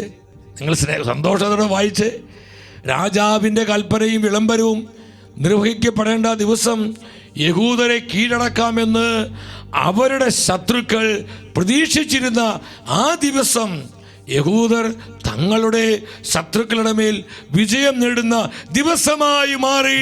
ഹല്ലേലൂയ പറഞ്ഞേ, ഹല്ലേലൂയ. അത്ഭുതകരമായ സംരക്ഷണം തന്റെ ജനത്തിന് കർത്താവ് കൊടുക്കുകയാണ്. ദൈവജനത്തിനെതിരായിട്ടുള്ള വിധികളെ പരിശുദ്ധാത്മാവ് മാറ്റിയെഴുതുകയാണ്, അതിനെ പൊളിച്ചെഴുതുകയാണ്. സഹോദരങ്ങളെ, ഈ ആത്മപ്രവൃത്തി എപ്പോഴാണ് സഭയിൽ വെളിപ്പെട്ടത്? ദൈവജനം കണ്ണുനീരോട് ഉപവസിച്ച് ദൈവസന്നിധിയിൽ കരങ്ങൾ വിരിച്ചപ്പോൾ. ആ കർത്താവ് ഇന്നും സഭയിൽ ജീവിക്കുന്നു. ആ കർത്താവ് ഇന്നും നമ്മോട് കൂടെ നടക്കുന്നു. ആ കർത്താവാണ് ഇന്നും രാജാവായി നമ്മുടെ മധ്യയുള്ളത്. സ്തുതിക്കുന്നു, സ്തുതിക്കുന്നു, സ്തുതിക്കുന്നു, സ്തുതിക്കുന്നു കർത്താവേ, സ്തുതിക്കുന്നു കർത്താവേ, സ്തുതിക്കുന്നു കർത്താവേ. മുട്ടുമടക്കി കർത്താവിൻ്റെ സന്നിധിയിൽ കരങ്ങൾ വിരിച്ച് പ്രാർത്ഥിക്കാൻ നമുക്ക് സമർപ്പണമുണ്ടെങ്കിൽ, എൻ്റെ സഹോദരി സഹോദരങ്ങളെ, സഭയുടെ മുൻപിൽ പരിഹരിക്കാൻ കഴിയാത്ത ഒരു പ്രതിസന്ധിയുമില്ല. നമ്മുടെ കുടുംബങ്ങളിൽ പരിഹരിക്കാൻ കഴിയാത്ത ഒരു പ്രശ്നവുമില്ല. നമ്മുടെ തലമുറകളെ വിശുദ്ധീകരിക്കുവാനും അനുഗ്രഹിക്കുവാനുമായി കർത്താവിൻ്റെ കരങ്ങൾ കുറുകിപ്പോയിട്ടില്ല. പരിശുദ്ധാത്മാവ് ഇന്നും തൻ്റെ ജനത്തിനു വേണ്ടി ഈ പ്രവൃത്തി ചെയ്യും. ഉപവാസത്തിന് ശക്തി മനസ്സിലാക്കുക. ഞാൻ ഈ ശുശ്രൂഷ ഇവിടെ കർത്താവിനെ ഏൽപ്പിക്കുകയാണ്. സഹോദരങ്ങളെ, തീഷ്ണമായി പ്രാർത്ഥിക്കണം. ഒരു പ്രധാനപ്പെട്ട കാര്യം ഞാൻ നിങ്ങൾ അറിയിക്കുകയാണ്. ആ ശുശ്രൂഷയുടെ മുന്നൊരുക്കമായിട്ടാണ് ഇന്ന് ഈ ശുശ്രൂഷ കർത്താവ് നമുക്കായി തന്നത്. നമ്മുടെ സഭയിൽ ആത്മാവിന് ശക്തമായ റിവൈവൽ ഉണ്ടാകണം. ഒരു സെക്കൻഡ് റിവൈവൽ. ദൈവജനം ഉപവസിക്കുമ്പോൾ സഭയിൽ ഉണർവുണ്ടാകും. സഭ ശക്തീകരിക്കപ്പെടും. സഭ പരിശുദ്ധാത്മാവിൽ ഉണർത്തപ്പെടും. സഭയുടെ കുടുംബങ്ങൾ, സഭയുടെ സമൂഹങ്ങൾ, സഭയുടെ ശുശ്രൂഷകൾ, സഭയുടെ വൈദികർ, സഭയുടെ സമർപ്പിത സന്യസ്തരെല്ലാം പരിശുദ്ധാത്മാവിൽ ജ്വലിക്കാൻ തുടങ്ങും. ആത്മാവിൻ്റെ അഗ്നി സാന്നിധ്യങ്ങളായി മാറും. പരിശുദ്ധാത്മാവ് അവരെല്ലാം ഇൻസ്പയർ ചെയ്യും, ഉജ്ജ്വലിപ്പിക്കും. അതിനുവേണ്ടി സഹോദരങ്ങൾ 21 ദിവസം നീണ്ടു നിൽക്കുന്ന ഒരു പ്രാർത്ഥന ഉപവാസ ശുശ്രൂഷ ഈ 2025 ഞാൻ വിശ്വസിക്കുന്ന അടുത്ത 3 വർഷങ്ങൾ 25, 26, 27 നമ്മുടെ സഭയെ സംബന്ധിച്ചിടത്തും ലോകത്തെ സംബന്ധിച്ചിടത്തോളം വളരെ പ്രാധാന്യമുള്ള വർഷങ്ങളാണ്. പരിശുദ്ധാത്മാവ് തന്നിരിക്കുന്ന സമൃദ്ധമായ വിളവെടുപ്പിൻ്റെ 3 കൃപയുടെ വർഷങ്ങളാണ് നമ്മുടെ മുൻപിലുള്ളത്. സമൃദ്ധമായ വിളവെടുപ്പിലേക്ക് തൻ്റെ സഭയെ പരിശുദ്ധാത്മ നയിക്കുകയാണ്. ഈ വിളവെടുപ്പിനെ മുന്നോടിയായി തൻ്റെ സഭയാകമാനം ഉണർത്തുന്ന ആത്മാവിൻ്റെ തീ സഭയിൽ പടരുകയാണ്. അതിനുവേണ്ടി പ്രാർത്ഥിക്കുവാൻ, ഉപവസിക്കുവാൻ നമ്മൾ മുന്നോട്ട് വരണം. ആ കാർഡ് ഇവിടെ കാണിക്കാം. എൻ്റെ സഹോദരങ്ങൾ, ഇതാണ് ഉണർവിൻ്റെ തീ. 21 ദിനങ്ങൾ മഹാജൂബിലി വർഷത്തിൽ സഭയുടെ ഉണർവിനായിട്ട് നടത്തപ്പെടുന്നൊരു ശുശ്രൂഷയാണ് ദ റിവൈവൽ ഫയർ. ഫെബ്രുവരി 10 മുതൽ മാർച്ച് 2-ാം തീയതി വരെ കേരള സഭയിൽ പരിശുദ്ധാത്മ ഉപയോഗിക്കുന്ന കർത്താവിൻ്റെ ശ്രേഷ്ഠ അഭിഷിക്തന്മാരും നമ്മുടെ സഭാപിതാക്കന്മാരും സഭയിൽ ആത്മായ പ്രേക്ഷിതരെല്ലാം ഒന്നിച്ച് ഈ മഹാജൂബിലി വർഷത്തിൽ സഭയുടെ ഉണർവിനു വേണ്ടി, സഭയുടെ നവീകരണത്തിനു വേണ്ടി ഒരു മനസ്സോടെ നമ്മൾ ഈ പ്രാർത്ഥന ഉപവാസ ശുശ്രൂഷ നടത്തുകയാണ്. നമ്മളതിലൊരു ഫോൺ നമ്പറുണ്ട്. സഭയ്ക്ക് വേണ്ടിയുള്ള ഈ ഉപവാസ ശുശ്രൂഷയിൽ നിങ്ങൾ പേര് രജിസ്റ്റർ ചെയ്യണം. തുടർന്നുള്ള ദിവസങ്ങളിൽ തീക്ഷണമായി പ്രാർത്ഥിക്കണം. ആ രജിസ്റ്റർ ചെയ്യുന്നവരുടെ അഡ്രസ്സിലേക്ക്, ഫോൺ നമ്പറിലേക്ക് ഷെക്കന ന്യൂസിൻ്റെ ഓഫീസിൽ നിങ്ങൾ വിളിക്കും. എന്തൊക്കെയാണ് നിങ്ങൾ ചെയ്യേണ്ടത്, ഈ ശുശ്രൂഷയ്ക്ക് വേണ്ടി എങ്ങനെ ഒരുങ്ങണം, എപ്രകാരം പ്രാർത്ഥിക്കണം, അതിനെക്കുറിച്ചുള്ള കൃത്യമായ അറിയിപ്പുകൾ നൽകും. അപ്പോൾ നിങ്ങൾ ഉപേക്ഷ കാണിക്കരുത്. സഭയെ സ്നേഹിക്കുന്നവരെ, നമ്മുടെ ഹൃദയത്തിൽ അല്പം പോലും സഭയുടെ സ്നേഹമുണ്ടെങ്കിൽ പരിശുദ്ധാത്മാവ് തരുന്ന ഈ പ്രേരണ സ്വീകരിക്കുന്ന സഹോദരങ്ങളെ, ആ നമ്പറിൽ നിങ്ങൾ വിളിച്ച് നിങ്ങൾ പേര് രജിസ്റ്റർ ചെയ്ത് രാവിലെ 9:30 മുതൽ 5:30 വരെയാണ് ഞായറാഴ്ച. നമുക്കറിയാം സൺഡേ സാബത്താണ്, അന്ന് ഓഫീസ് വർക്കിംഗ് അല്ല. ബാക്കിയുള്ള 6 ദിവസങ്ങൾ 9:30 മുതൽ വൈകിട്ട് 5:30 വരെ, 5:30 വരെ നമുക്ക് ഓഫീസ് പ്രവർത്തനമുണ്ട്. ആ സമയങ്ങളിൽ വിളിച്ച് നിങ്ങൾ രജിസ്റ്റർ ചെയ്ത് 1000-ങ്ങൾ 10,000-ങ്ങൾ ഒന്നിച്ചങ്ങ് ഉപവസിച്ച് പ്രാർത്ഥിക്കുമ്പോൾ സഭയായി അകമാനം ഒരു ഉണർവിൻ്റെ തീ പരിശുദ്ധാത്മാവ് പടർത്തും. നമുക്കതിനു വേണ്ടി ആഗ്രഹിക്കുകയും വിശ്വസിക്കുകയും ചെയ്യാം. നമ്മുടെ കുടുംബങ്ങളെ കർത്താവ് അനുഗ്രഹിക്കും, നമ്മുടെ തലമുറകളെ അനുഗ്രഹിക്കും, നമ്മുടെ ദേശങ്ങളെ ഉണർത്തും. എൻ്റെ സഹോദരങ്ങളെ, ഉപവാസത്തിൻ്റെ ശക്തി നമ്മൾ തിരുവചനങ്ങളിലൂടെ കാണുകയായിരുന്നു. നമുക്ക് പ്രാർത്ഥിക്കാം.